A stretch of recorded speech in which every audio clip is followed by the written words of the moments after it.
La red rural. El campo hoy es innovación.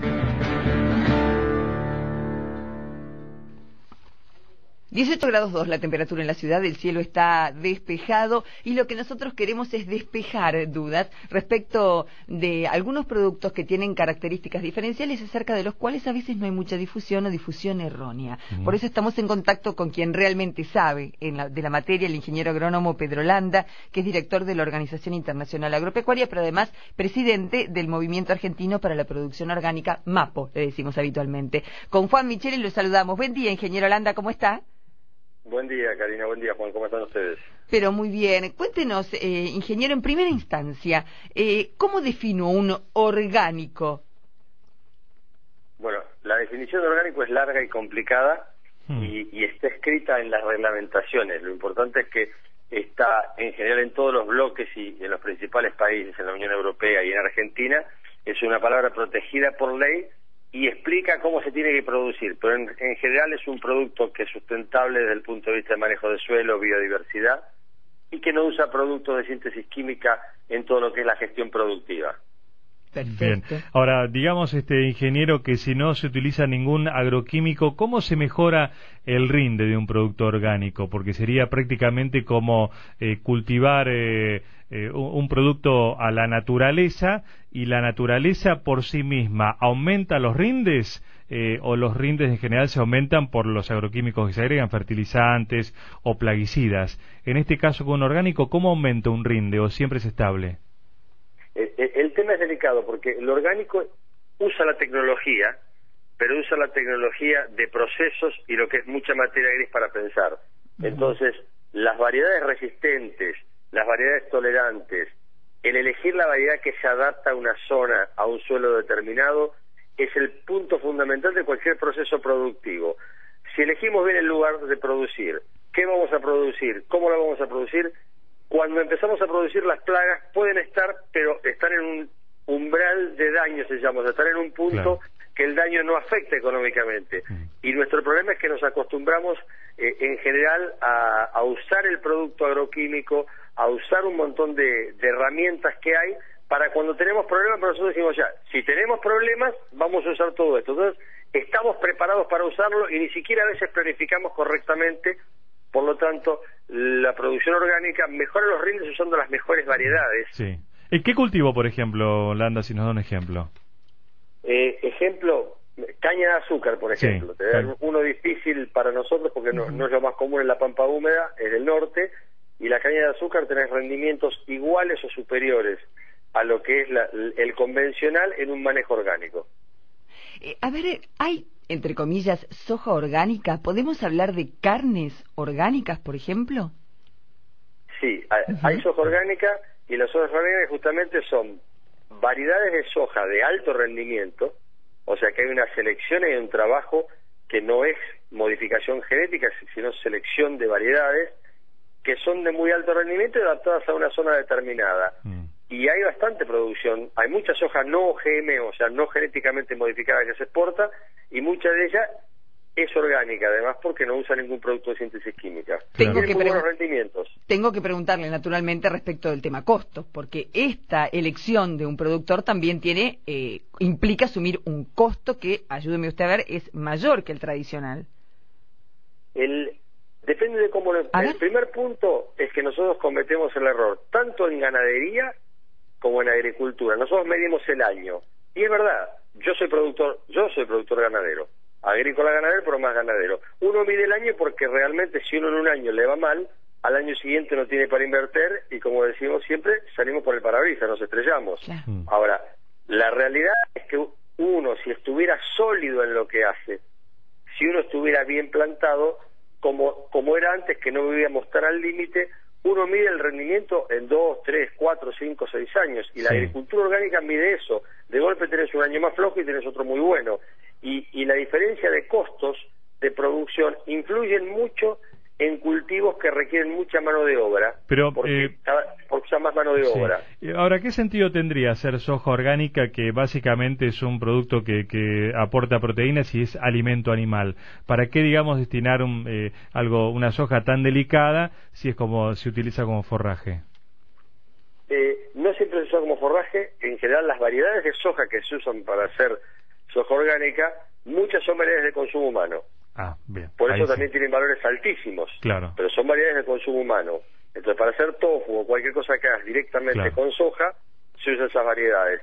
Y además, hay dos aspectos importantes, que es difícil por ahí que el que escucha a esta hora de la mañana en la radio una nota dice, ¿qué tiene que ver esto? Dos cosas.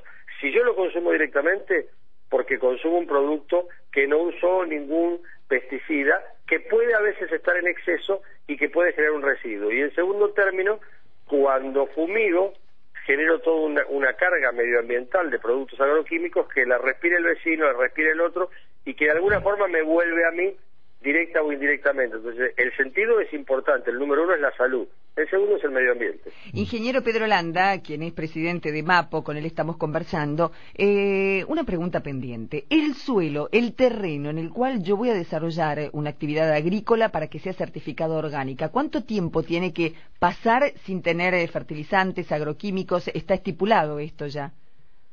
Sí, la norma dice 2 años de no usar, y puedo usar fertilizantes, pero minerales, o sea, puedo usar hiperfosfato, o sea, todo lo que sea una roca molida lo puedo usar. Lo que no puedo usar es fertilizantes de síntesis química, y el periodo es de 2 años. ¿Y la demanda? Sin usarlo, ¿no? Digo, ¿quién es el principal demandante de productos orgánicos a nivel internacional? ¿A quién le vendemos? Supongo que un segmento de mayor poder adquisitivo, a países más desarrollados por un lado, y por el otro, ¿qué sabemos los argentinos de orgánicos a la hora de ir a comprar? Yo voy y digo, ¿tiene remolacha orgánica? No, a ver, ayúdame. Bueno, si pensamos a quién le vendemos, y recién Juan decía que esto es un negocio, y la verdad, un productor hace un negocio, no tiene que hacer beneficencia, no es algo sin fines de lucro. El 4% de todo el consumo de alimentos de Estados Unidos es orgánico. El 4%, que es un número importante, son 26.000 millones de dólares por año. Otros 26.000 millones de dólares compra la Unión Europea. Y así el mercado internacional es de 60.000 millones de dólares. Y el que compra no es solamente alguien que tiene más plata, sino alguien que es más consciente de la diferencia entre un alimento y otro y lo que le brinda al cuerpo el alimento. Entonces es un problema más de conocimientos que de recursos. Si estamos hablando de quien elige entre comer o vestirse, no va a poder elegir jamás el producto orgánico. Pero entre gente que puede elegir si yo como pollo o carne o verdura, ahí viene la posibilidad de elección. Y en el caso del argentino, todavía, o sea, el último año se ha enterado de lo que es orgánico mucho. Los últimos años vemos que los chefs en la televisión hablan permanentemente de productos orgánicos, cada vez hay más restaurantes orgánicos. El crecimiento es muy grande sobre una base muy chica de la que empezamos, porque el 97% de los productos que se producen en la Argentina orgánicos se exportan. Entonces, sobre ese pequeño porcentaje que hay de la Argentina, el crecimiento es muy fuerte porque el consumidor está siendo consciente de lo que significa para él el consumir orgánico. Ahora, al margen de esas grandes producciones, está también quien tiene una huertita o en una maceta en el balcón una plantita de morrones o tomates, ¿también está haciendo producción orgánica? Sí, acá hay una gran discusión que se da en el movimiento orgánico, que se da con los pequeños productores en todos lados. ¿Qué es orgánico y qué no es orgánico? Y la realidad es que para poder vender un producto comercialmente en la calle como orgánico, tiene que cumplir con las normas y comprobar que cumple con las normas a través de la certificación. Ahora, si yo hago en un balcón o hago en mi jardín, que tengo una huerta, hago un producto y respeto la norma, ese producto de consumo es orgánico. Entonces, yo me recibí hace muchos años de ingeniero agrónomo, y me acuerdo que alguna vez un profesor de la Facultad de Agronomía de Buenos Aires explicaba cómo hacer lechuga en el balcón, ¿no? Y yo era muy joven, tenía 20 años y decía, pero ¿qué sentido tiene? Hoy que uno ve cómo se vive en la ciudad y ves que casi todos tienen en sus balcones su pequeña huerta con aromáticas, porque la tienen en su balcón. Y lo arrancan ¿para qué? Para cuando están cocinando arrancan. Bueno, eso que están produciendo tiene una calidad que es muy difícil de explicar nuevamente en una nota. Es un tema de desarrollo de la planta en forma armónica a la que no le agrego nada. Y la planta eso me lo brinda distinto. Entonces el que consume, una mujer que consume una cena orgánica te dice, la metí en la olla y no se reduce, no se achica. El de campo que me está escuchando que compra un pollo en el pueblo que viene de una gran cadena de producción de pollo, o hace un pollo que produjo él en el campo que está picoteando y comiendo gusanos, lombrices, ese pollo es más firme, no es más duro, es muchísimo más sabroso, y cuando lo metes al horno o a la parrilla o en la cacerola no se reduce casi. O sea, esa gran diferencia tiene que ver con lo que es un alimento producido armónicamente y que se desarrolla despacio, con lo que es algo que lo fuerzo yo con un montón de herramientas que hay disponibles para decir quiero que crezca más rápido. Ingeniero, los oyentes no tiene la misma calidad, que a través de la inmediatez de la internet también se transforman en cronistas, en este caso Osvaldo pregunta, bueno, en función de lo que usted acaba de decir, ¿no? El pollo antes era atlético, claro, comía y picoteaba, era atlético, y el tomate tenía perfume y sabor. ¿Un orgánico es igual? Es lo que acaba de decir. La esencia es esa, Osvaldo tiene toda la razón. Ese tomate que se ha perdido, el tomate platense, el tomate tradicional que tenía perfume, sí, y que vos hoy tiene perfume y sabor. Perfume y sabor, porque claro, en realidad cuando a mí me enseñaron las mujeres, ¿no? Mi abuela, a comprar un buen durazno, tenés que olerlo el durazno. Si tiene buen perfume, va a tener buen sabor. Cuando no tiene olor, no tiene perfume y lo abrís, es un durazno que puede ser perfecto y no tiene sabor. Bueno, lo mismo pasa con los tomates que ves hoy, claro, que están en la góndola durante varios días, los metes en la heladera, están excelentes, y son muy buenos tomates, pero no tienen sabor. Y por eso a veces Osvaldo es clarísimo. Claro, por eso se condimenta quizá más, ¿no? Cuando uno ve que no, la ensalada no tiene sabor y le empieza a meter y pimienta y sal y productos para darle más sabor. Bueno, eso, Juan, ustedes comen carne, me imagino, ¿no es cierto? Sí, sí. Porque sí.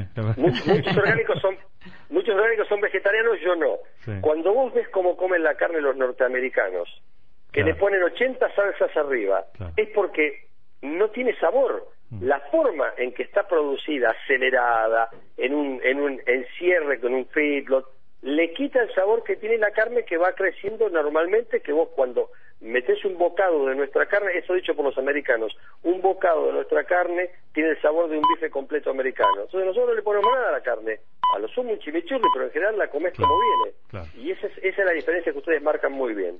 Ingeniero agrónomo Pedro Landa, director de la Organización Internacional Agropecuaria, presidente del Movimiento Argentino para la Producción Orgánica, muchísimas gracias por haber conversado con nosotros. Con Juan Micheli le agradecemos, y yo aprovecho este diálogo con usted para decirle que la semana que viene Juan Micheli me tiene que invitar a comer una ensalada de espinaca orgánica. Ya está. Muchas gracias, No, muchas gracias a ustedes, Karina y Juan, muchas gracias y tengan un muy buen día. Gracias, buen fin de semana. Otra opción puede ser una tortilla, pero con huevos de campo, que el color es otro. Claramente. Ese color anaranjado fuerte, lleva naranja, ahí está la diferencia. 7:00 a.m. llegan las noticias. Gustavo Girves es la voz.